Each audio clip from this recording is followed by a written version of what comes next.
Hola, bonjour, bon dia, comment allez-vous aujourd'hui? J'espère que vous allez bien. Et pour continuer notre petite série de vidéos présentation, voici donc l'Alaska qui est dans sa deuxième version de test. L'Alaska donc qui a priori est un croiseur premium de tiers 9. Attention, il est estampillé croiseur, mais c'est en réalité, c'est pas tout à fait un croiseur un battle cruiser tel que le concept existait auparavant. C'est un croiseur ultra lourd en fait. Même s'il est vrai que on est vraiment à la limite entre un croiseur lourd et un cuirassé, puisque en effet la principale particularité de ce navire, ce sont ces trois tourelles de 305 mm. Voilà. Évidemment, je vous le montrerai en jeu tout à l'heure. Mais qu'est-ce qu'il a d'intéressant? Les points de structure, hein, 60 800, donc on est vraiment à mi-chemin entre un croiseur et un cuirassé. Clairement, jusque là pas de souci. On a un blindage qui est tout à fait correct, 27 mm. Voilà, là on est vraiment dans du croiseur bien évidemment, hein. Mais on a quand même des blindages très épais au niveau de la ceinture blindée. Et si vous regardez bien, nous avons une citadelle au final qui est très profonde, très difficile à toucher. Donc en gros c'est un navire qui potentiellement, et je vous le dis tout de suite, c'est vrai, tank pratiquement aussi bien qu'un cuirassé. J'ai bien dit pratiquement aussi bien. Il est quand même plus fragile, hein, et sa proue à 27 mm se fera overmatch plus facilement que celle d'un cuirassé. Voilà. Si l'on en vient à l'artillerie, portée de base de 19 km, on peut potentiellement, de mémoire, non, ah non, oui, voilà, on peut potentiellement l'améliorer, mais honnêtement, 19 km, vous tirez déjà plus loin que tous les croiseurs. Et vous tirez effectivement, certes, c'est à peu près 5 km moins loin qu'un cuirassé, mais honnêtement, voilà, ça ne sert, c'est inutile. Personnellement, je préfère utiliser le rechargement des batteries pour tirer plus vite, puisque ça vous donne du coup un temps de rechargement de 17 secondes 6. 30 secondes de rotation du coup de la tourelle, je conseille, et du coup moi c'est ce que j'ai fait au début, je le jouais avec un commandant de croiseur lourd. Je suis passé entre temps à, comme vous pouvez le voir, un capitaine de cuirassé avec notamment la rotation des tourelles. C'est beaucoup plus agréable, croyez-moi. En fait voilà, et clairement le gameplay de l'Alaska se rapproche davantage d'un cuirassé que d'un pur croiseur américain où il aurait besoin de son petit rocher. Voilà, on a donc trois tourelles de 305 mm qui rechargent en 17 secondes 6. Ce qui est intéressant, c'est avec en plus les AP américaines, c'est-à-dire que l'angle de pénétration est équivalent à ce que vous avez sur le Des-Moines, etc. Ce qui en fait quand même un très bon navire. Surtout quand vous voyez 29% de chance d'incendie. Attendez, je vérifie ce que j'ai mis. Ah oui, ok. Veuillez m'excuser, ça n'est pas 29%, c'est 27%. Alors, c'est déjà quand même très bon. Sachant que vous tirez relativement souvent, donc les chances, voilà. On a un navire qui est très bon. Et là où c'est intéressant également, c'est que c'est un navire, et j'ai eu l'occasion de le confronter, non pas parce que j'ai le Kronstadt, mais de le voir en jeu, etc. On a un navire en fait avec une balistique complètement différente de celle du Kronstadt. Autant le Kronstadt a des obus dont la trajectoire est relativement plate, mais la dispersion est quand même assez étrange parfois. L'Alaska a au contraire des obus très précis, mais qui tirent davantage en cloche. Et si vous voulez un point de comparaison, nous avons une trajectoire d'obus de balistique qui se rapprocherait de la balistique de l'Iowa à peu près. On est davantage dans une balistique de cuirassé que de croiseur. Si vous vous mettez derrière votre île, vous aurez du mal à toucher. Et la courbe est quand même beaucoup plus tendue. Voilà, c'est juste pour information. La défense antiaérienne est tout à fait raisonnable. Ça n'est pas la meilleure, hein, évidemment, mais le mien n'est pas spécialisé en anti-air. Maniabilité 33 nœuds, c'est tout à fait correct. Comme vous pouvez le voir, quand même, le basculement du gouvernail, c'est quand même relativement important. Mais bon, évidemment, on a l'exception évidemment du Saint-Louis. Si on compare avec le Donskoy, voilà, vous voyez quand même bien que l'Alaska est quand même beaucoup plus pâteau et qui se rapproche davantage d'un cuirassé. Et si on en passe enfin à la dissimulation, 11 km 9 de détectabilité pour le moment, dans la deuxième itération de test. Donc voilà, c'est un navire qui est réellement à mi-chemin entre un croiseur lourd et un cuirassé. Et ça le rend du coup finalement assez intéressant, puisque ça peut vous permettre de le jouer, si vous avez envie de jouer croiseur, vous pouvez vous en servir comme un croiseur en fait réellement mobile, constamment en mouvement, puisqu'en gros vous pouvez vous amuser à faire à la jouer version cuirassé américain de haut tiers pour tanker les dégâts, ça passera très bien. Voilà, c'est un navire que je trouve personnellement très intéressant à jouer. J'avais du mal au début, le temps que je comprenne qu'il fallait davantage de jouer comme un cuirassé plutôt que comme un croiseur. Et depuis tout a changé. Voilà, comme vous pourrez le voir tout à l'heure en partie. Et voilà, à tout de suite. Et nous voici donc en partie. Comme vous pouvez le voir, hop, voilà, c'est la toute dernière partie en Alsace, donc avant qu'il ne me soit retiré. Donc là j'ai mis un petit peu en accéléré, hein, histoire de voir. Et j'ai l'avantage en plus évidemment d'être top tier, ça va vraiment changer un petit peu les choses. Puisqu'évidemment se retrouver top tier, donc avec un tier 9, ça évidemment modifie pas mal la donne, notamment parce qu'il n'y a pas de tier 10. Donc ici, comme vous pouvez le voir, en plus il y a 4 destroyers. Voilà. Et par contre, notamment des navires qui peuvent overmatch, hein, donc ça, il faut quand même faire attention. Voilà. Donc voilà, on a quand même un navire qui est assez intéressant. Donc là, relativement maniable, relativement discret. Il est quand même plus discret, hein, bien évidemment. Et il est d'ailleurs assez drôle de voir que les cuirassés sont quand même plus discrets que lui, y compris d'ailleurs au tier 9. Donc voilà, toujours intéressant de le voir. Comme vous pouvez le voir, la portée de 19 km est largement suffisante quand vous regardez la carte, puisque celle-ci, donc l'arme du désert étant une grande carte, eh bien on arrive quand même à couvrir une bonne zone, la zone principale d'engagement. Donc vous voyez, ça vaut quand même le coup. Voilà, la rotation de tourelle est plutôt bonne, à condition, comme je le disais, de mettre un capitaine de cuirassé. Voilà, le capitaine de cuirassé me paraît assez essentiel, puisque sinon, malheureusement, c'est un petit peu trop difficile. Les tourelles ne suivent pas et nous n'avons pas le DPM d'un des moines. Voilà, boum, et vous voyez la puissance des AP sur un destroyer, hein. Voilà, une salve, 8000, c'est assez violent tout de même. Voilà, la partie est en accéléré pour le moment.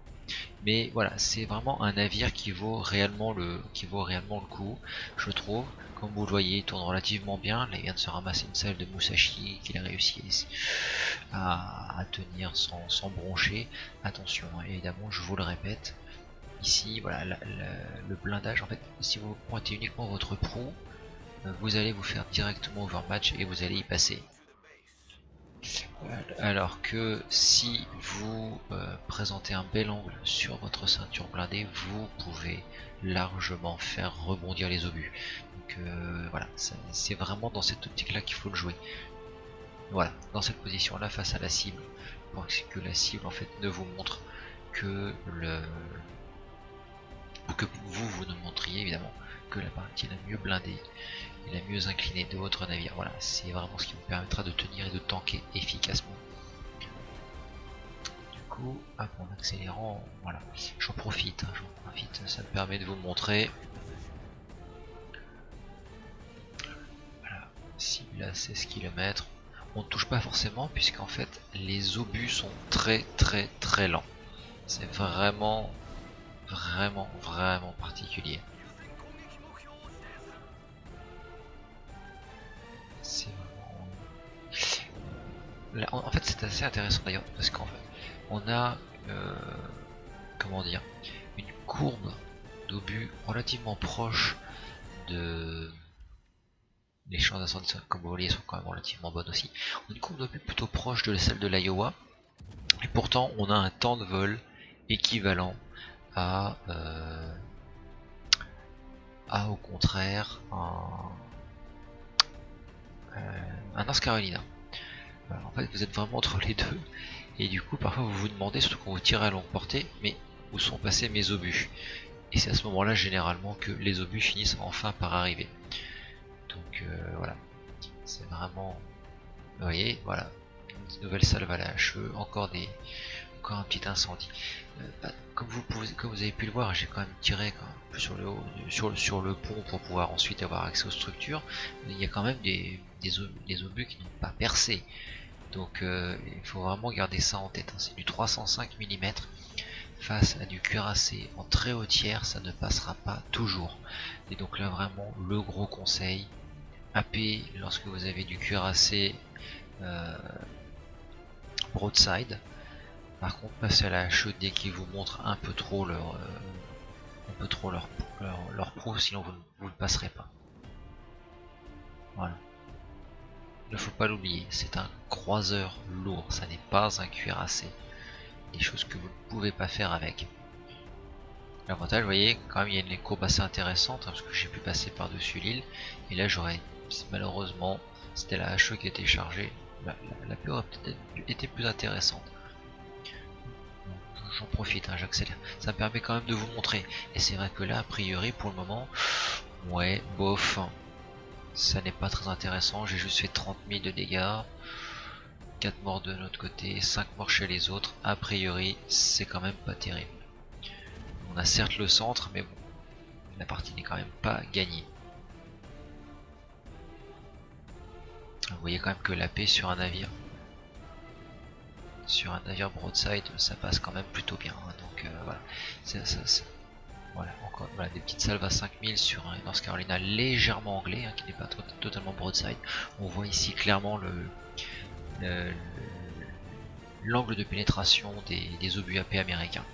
Donc vraiment gardez ça aussi également en tête, c'est vraiment l'avantage du croiseur. Voilà, l'équivalent d'un 9000, c'est un croiseur américain dont vous avez la qualité des obus AP qui fait que ça vous rend particulièrement redoutable en la matière. Attention. Oups.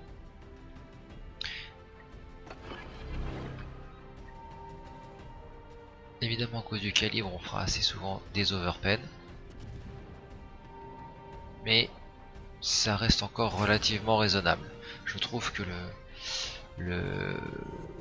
le navire en fait est relativement équilibré, dans le sens où avec le calibre finalement on fait relativement peu d'overpen. Pendant un temps je faisais beaucoup de shatter, c'est-à-dire qu'en fait mes obus explosaient sans faire de dégâts. Là en fait on regarde, on voit quand même que c'est quand même beaucoup moins le cas. 32, 36 obus. Voilà, si c'est. Voilà, je n'ai fait que 6 non pénétration. Tous les autres sont passés. Et j'ai fait un ricochet. Donc vous voyez, là encore, sur 4 obus, il y en a un qui n'a pas percé. 3 autres sont passés. Donc ça, la pénétration est quand même relativement bonne. Vraiment, il n'y a pas à se plaindre. On est sur une balistique assez intéressante. Une balistique américaine très intéressante. Et comme vous le voyez, en fait, moi personnellement, je le joue constamment en mouvement. Je ne vois pas réellement l'intérêt de rester complètement immobile, puisque bon là évidemment vous voyez, hein, on prend aussi éventuellement très cher. Comme vous avez vu, je n'étais pas suffisamment anglais par rapport au North Carolina, et du coup j'ai quand même pris très cher. Faut vraiment bien présenter, je le répète, bien présenter ici, voilà, l'avant ici, comme pour faire rebondir, ricocher les obus. Là c'est vraiment l'arrière ici que j'ai fait, que j'ai montré, et qui du coup a été très salement touché. Ça ne pardonne pas, c'est normal, ça reste un croiseur, ça n'est pas un cuirassé. Donc il tank bien, mais ne faites pas n'importe quoi non plus. Voilà. Ça n'est pas forcément une belle partie, hein, que je vous montre. Attention, c'est la toute dernière. Donc évidemment il y a des bêtises, c'est normal. Il n'y a aucun... Oh, le petit... Oui, j'ai voulu faire découvrir la plage à mes marins, forcément. Voilà, non, plus sérieusement. Voilà, comme je ne fais aucun montage là pour cette vidéo, voilà, vous voyez évidemment tout ce qu'on ne fait pas normalement. Mais bon, voilà, j'arrive hein, progressivement à 80 000. Franchement, l'Alaska est un navire, une fois que vous l'avez pris en main, avec lequel vous allez très souvent dépasser voire quasiment tout le temps dépasser les 100 000. Ça c'est assez évident.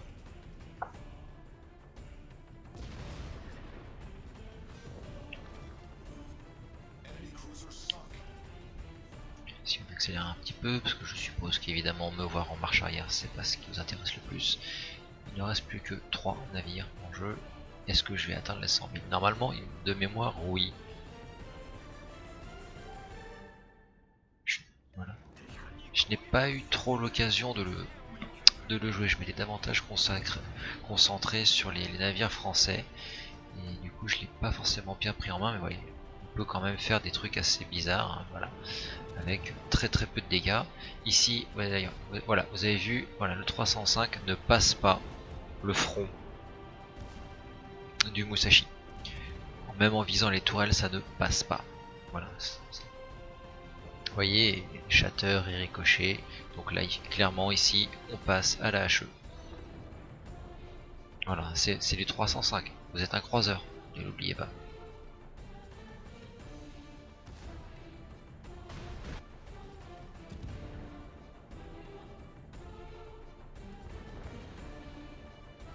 Voilà.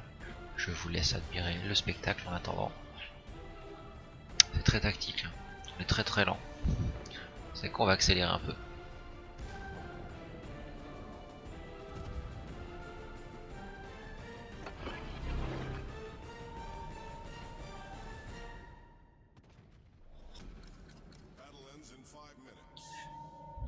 C'est également une petite chose également intéressante avec l'Alaska, c'est que vous avez le radar, vous avez le consommable anti-air, vous avez le soin.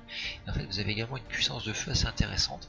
Et ça fait de vous vraiment, c'est une impression qui était très agréable en la matière. Ça fait de vous un navire très intéressant pour le support.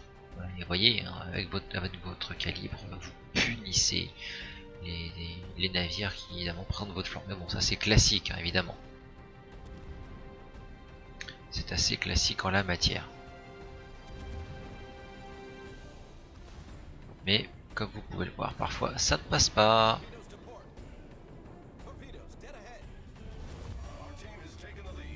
Et du coup, j'ai quand même réussi enfin à dépasser les 100 000. Voilà. Je ne vous dis pas que c'était une partie absolument magique de ma part. Non, j'ai fait bien mieux avec cet Alaska. Ça me permettait quand même de vous montrer, non parce que c'est la dernière, mais ça me permettait de vous montrer quand même la puissance des obus AP sur un cuirassé de flanc, sur des croiseurs de flanc, sur également des cuirassés qui présentent leur proue. Comme vous l'avez vu, on ne fait pas grand chose. Voilà. Donc j'espère que ce petit gameplay sans être optimisé vous a plu et je vous dis à très bientôt.